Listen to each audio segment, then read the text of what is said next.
Morning, good morning, good morning. Guten Morgen, guten Morgen, guten Morgen. And yes, we are back in Colossians 3 verse 1. Ja, wir sind zurück in Kolosser 3, Vers 1. And now come some of my favorite parts of the whole book. Und jetzt kommen einige meiner Lieblingsstellen des ganzen Buches. The whole book of Colossians. Des ganzen Buches an die Kolosser. So I've actually never read it in the Passion. Would you believe it? Ich habe es eigentlich nie in der Passion gelesen. Kannst du das glauben? But I've spent I don't know how many hours meditating over it in the King James Version. Aber ich weiß nicht, wie viele Stunden damit verbracht, in der King James Version darüber zu meditieren. So let's go chapter 3 verse 1. Lass uns zu Kolosser 3, Vers 1 gehen. Christ's resurrection is your resurrection too. Christus Auferstehung ist auch deine Auferstehung. See, the New King James says, since you have been raised with Christ. Die King James Version sagt, wenn du also mit Christus auferstanden bist. But it's the same thing. Aber es ist das Gleiche. We have been resurrected with Christ. Wir sind mit Christus auferstanden. But you know, here's what you need to understand. Folgendes musst du verstehen. That it's not only the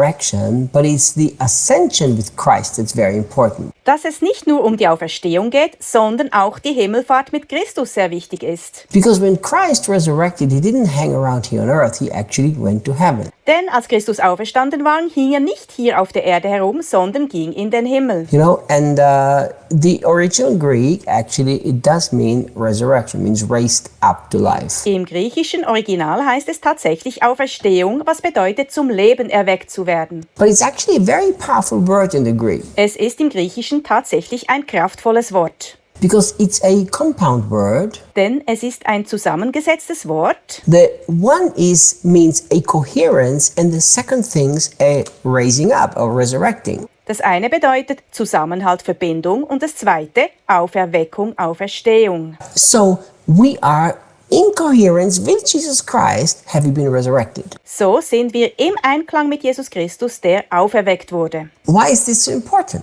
Warum ist das so wichtig? I've already mentioned before Ich habe es bereits erwähnt. that when Christ resurrected, he resurrected in a complete new way.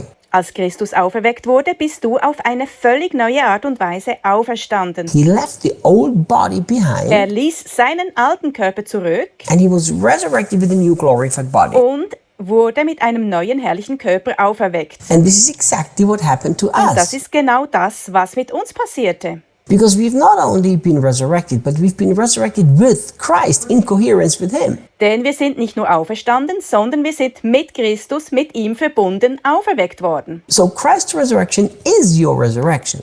Die Auferstehung Christi ist also deine Auferstehung. That's what it means to be a new creation in Christ Jesus. Das bedeutet es, in Jesus Christus eine neue Schöpfung zu sein. You've not only been raised up, you've been raised up to a brand new life. Du bist nicht nur auferstanden, du bist zu einem neuen Leben auferweckt worden. And you know, this new creation that you now are, Und diese neue Schöpfung, die du jetzt bist, that could not have happened unless Jesus would have resurrected. hätte nicht geschehen können, wenn Jesus nicht auferstanden wäre.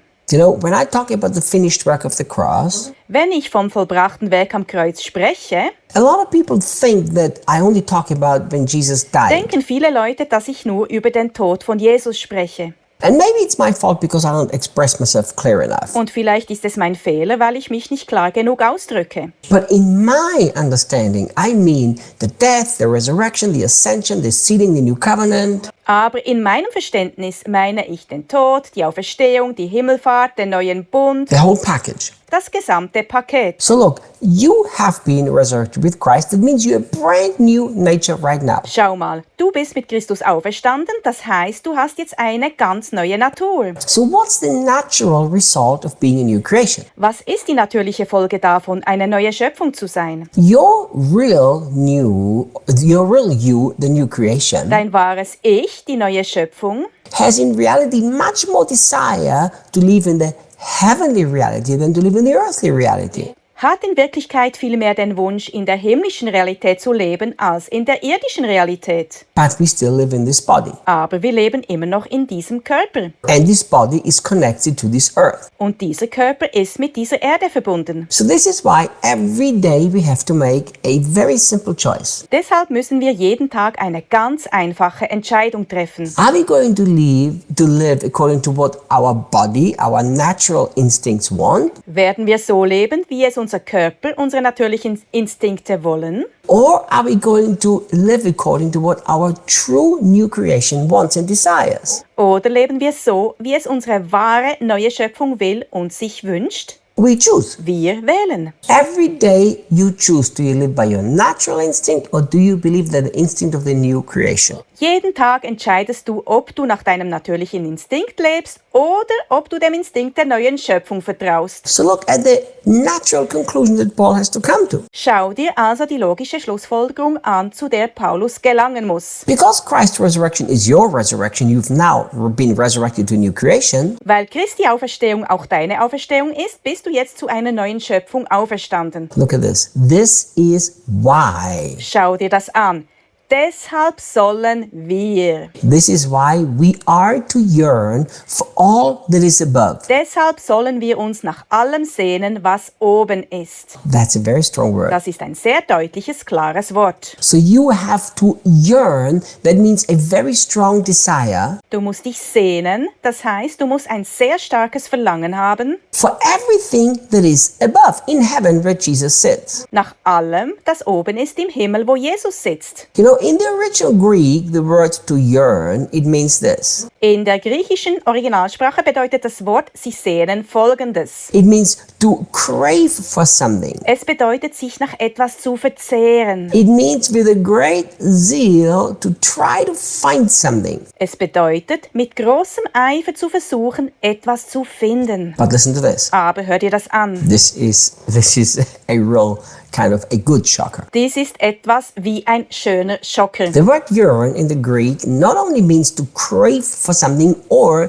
to seek something intensely to find it. Das Wort sich sehnen bedeutet im Griechischen nicht nur, sich nach etwas zu verzehren oder etwas intensiv zu suchen, um es zu finden, But it is written in the present tense, in the active voice and as an imperative. sondern es ist im Präsens, in der Aktivform und als Imperativ geschrieben. So the imperative means God is not giving you a good idea. He's giving you a commandment. Der Imperativ bedeutet also, dass Gott dir nicht eine gute Idee gibt, sondern einen Befehl. You know, when I talk in the imperative voice with Lou, for instance, my secretary, my PA, Wenn ich zum Beispiel zu Lou, meiner Sekretärin und Assistentin, mit befehlender Stimme sage, and when I say, Lou, until Monday, 12 o'clock, I have to have these documents on my desk. Lou, bis am Montag um 12 Uhr muss ich die Dokumente auf meinem Schreibtisch haben, I'm not giving her a good idea. gebe ich ihr nicht einfach eine gute Idee. She needs to do that by 12 o'clock. Sie muss diese Arbeit bis 12 Uhr erledigt haben. So